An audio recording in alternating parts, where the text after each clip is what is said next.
Today, the talks are supposed to center around the issue of how we can balance progress and sustainability, how we can reconcile the two, as well as the issue of how we can include sustainability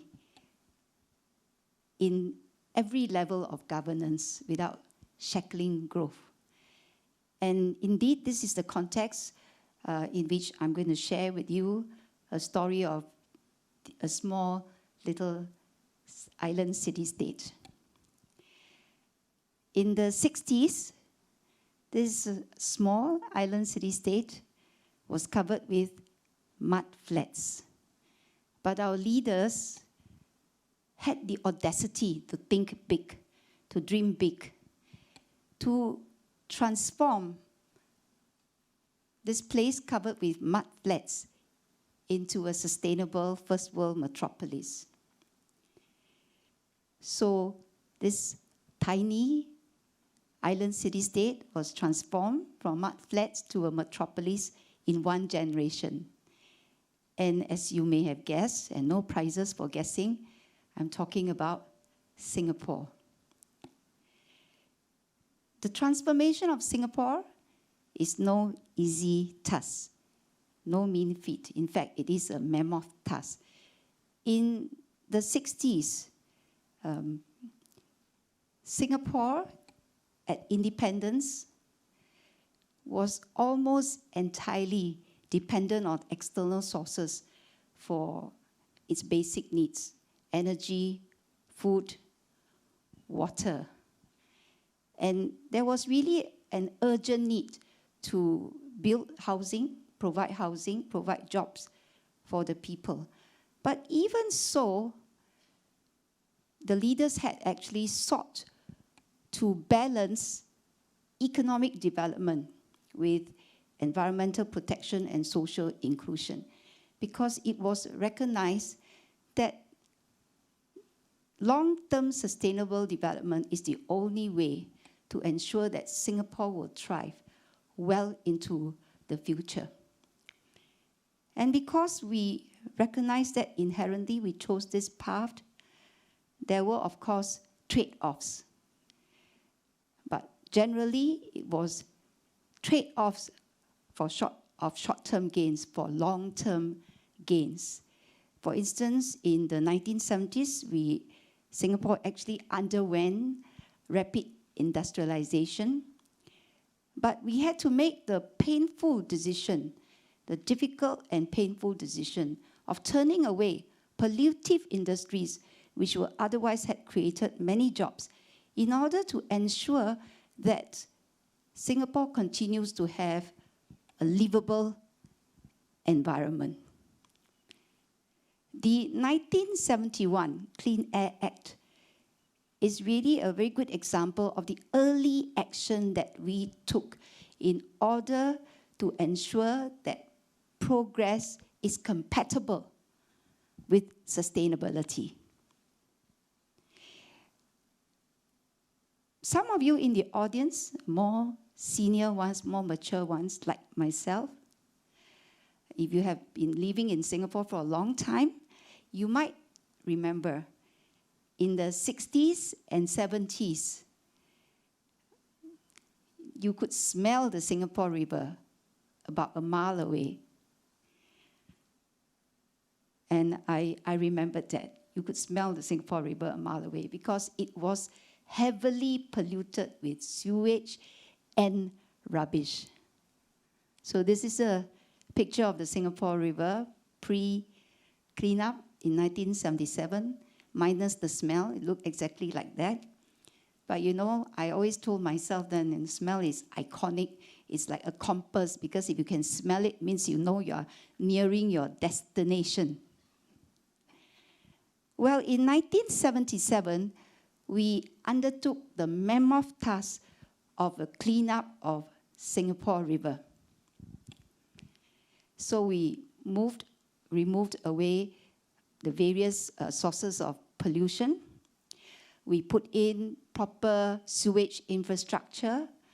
we provided new facilities for the resettled businesses and residents, and we vastly improved the water quality as well as public health and sanitation.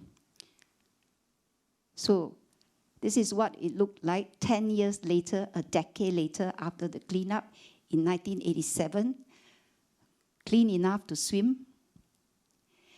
And in 1987, at the Clean Rivers commemoration ceremony, the then Prime Minister, Mr. Lee Kuan Yew, in his speech actually outlined 3 key factors that help us to achieve this feat. Firstly, it is the vision to see what is possible with modern technology. Secondly, it is the courage and the tenacity to take tough but necessary measures. And thirdly, it is changing lifelong habits of the businesses and residents who were then there, polluting the environment, and resettling them, for instance, into new flats. No bucket system. For those of you who lived here before or studied, know what I mean about the bucket system. So the transformation of Singapore really is about having a bold vision, about having the courage, the commitment, and the tenacity to implement these measures, as well as, of course, taking concrete action. And that's how we transform Singapore to what it is today. So this is a view of our Singapore River today with the skyline. And in fact, I think in 2008, we actually completed the Marina Barrage. Again, that is, due to bold vision, using modern technology to convert and create an oasis, a reservoir in the heart of the CBD. So the 3 factors that was outlined by then Prime Minister Lee Kuan Yew is still necessary today to overcome the many challenges that we face, and one of the greatest being climate change.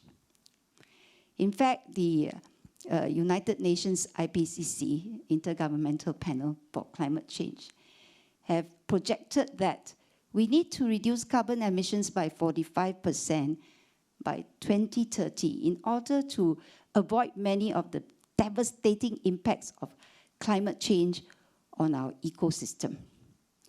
The recent floods experienced in Indonesia, in East Timor, in Australia,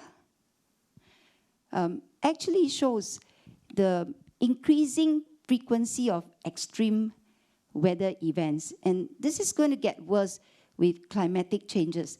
And in fact, in Singapore, just 2 weeks ago, if you remember, we experienced one of the most intense rainfall episodes in the last 40 years.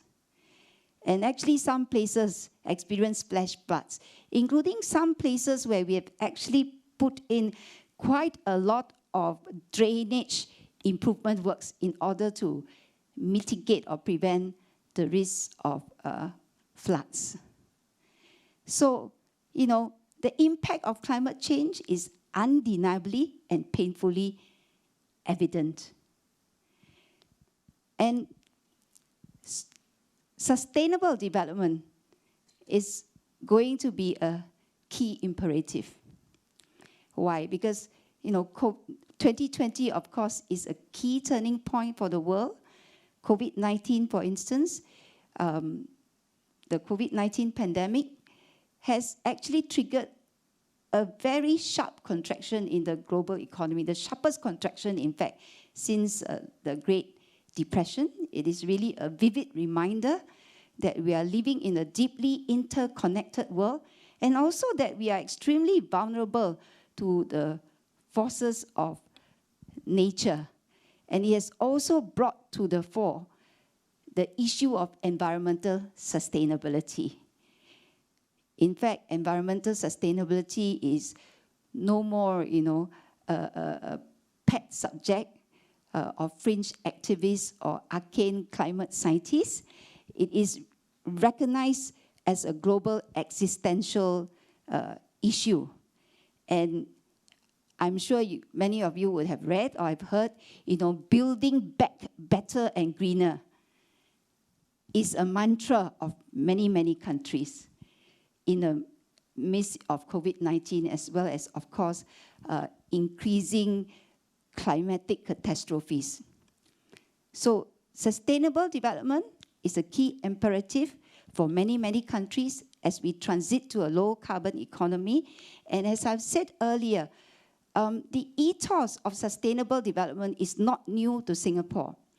But in the face of climate change, we have to build on our past as well as our current efforts and put sustainability at the core of everything we do. And let me say that this is not just a slogan. It is a core tenet of our public policy. And why do I say that? Well, I think a good illustration will be the Singapore Green Plan 2030 that we just launched in February this year. So this is a whole of government as well as a whole of nation plan that builds on our sustainability efforts of previous decades. It aims to ensure that Singapore continues to be green and livable with sustainability as a new engine of growth. And actually the plan lays out concrete and ambitious targets to advance our sustainability agenda. In fact, I think it positions us, it strengthens our commitments under the United Nations Sustainable Development Goal as well as our Paris Agreement, and it also positions us to achieve our long-term goal of net zero emissions as soon as viable. So let me just share with you a few examples. Under the Singapore Green Plan 2030, there are 5 key pillars. The 5 key pillars are city in nature, sustainable living, energy reset, green economy, as well as a resilient future. And it's undergirded by 2 enablers, that is green government and green citizenry. So one example, green commute. What we want to do really is to push more rapidly to make our commute even greener, that is transportation. So in terms of rail, we are going to expand our rail network by 2030 such that 80% of our households will be within a 10-minute walk from a train station. In addition, we aim for 75% of peak period transport, right, to be made on mass public transport, that is buses and train. Because public transport is still the greenest mode of travel. In addition, we're going to triple our cycling path network by 2030 in order to encourage more cycling and walking, and we're going to repurpose some roads, reclaim the roads for cycling and walking. And in addition to that, by 2040, we're going to phase out internal combustion engine vehicles so that all our vehicles will be run on cleaner energy. So that's in the area of green commute. Now, in the area of green energy, we are going to take swift steps to green our energy, in spite of the fact that we are actually an alternative energy constrained city and country, because we don't have access, for instance, to wind energy, hydro, for instance, and even solar energy. We do have limitations because of our small size as well as the cloud cover. But having said that, we are going to increase our solar deployment by 5 times from today by 2030. How? Among the things that we're going to do is to cover the rooftops of most of our public housing with solar panels, and our water bodies where it is possible also to install floating solar panel systems, or what we call floating solar farms. We are completing one in Tengah this year which will be, one of the world's largest on the water surface, a floating solar panel system, one of the world's largest, and is going to be able to provide green energy to run 5 water treatment plants, as well as the Marina Barrage that I was talking about. And then thirdly, in the area of food, green sustenance, I would say. We have a 20 by 30 goal, 30 by 30 goal, and that is to grow 30% of our nutritional needs locally by 2030. And just by comparison, actually, currently, less than 10% of our food that we consume here locally is grown locally. But we're going to stretch it to 30% by 2030. How do we aim to do that? Through technology. And in fact, some of our urban farms now are actually using productive technology, like vertical farm as well as climate control, in order to achieve this. We only have about 1%, we can only afford about 1% of our land in Singapore for agriculture because of our limited size. But like in 1987, when then Prime Minister Lee Kuan Yew alluded to the fact, that we will look to technology to address and overcome some of our challenges. And finally, in terms of green government, we are going to take the lead, the public sector is going to take the lead in pursuing sustainable development through our, what we call our greengov.sg initiative. And indeed, we are going to set new sustainability targets, as well as to take the lead in green demand, so that we can serve as a role model for businesses and corporations in this area. So let me conclude. As I've noted, inherently, since independence, we have recognized that we need to grow sustainably in order to continue to thrive, and in order to maximize the well-being of our people. So our story of sustainability and achieving sustainability really is not an easy task, but it shows that it is possible to balance progress with sustainability, possible to reconcile. In fact, it is possible to do this without shackling growth. If you actually don't do this, you may shackle growth, you may limit growth, because if you pollute and degrade the environment, then there may be limits as to what you can do thereafter. And that is why, as we transform from mud flats to a metropolis, we are able to continue to allow our residents here to enjoy clean air and water, lush greenery, a good quality health and education system, as well as safe common spaces. And in the light of climate change as well as other challenges, I think we need to push this even more strongly to ensure that we continue to have a green and livable environment for our future generations. I think, many of you know, we don't inherit this place. In fact, we are borrowing it from our future generations. And when we return it back, we should return it back with interest, not degrade it. So thank you very much.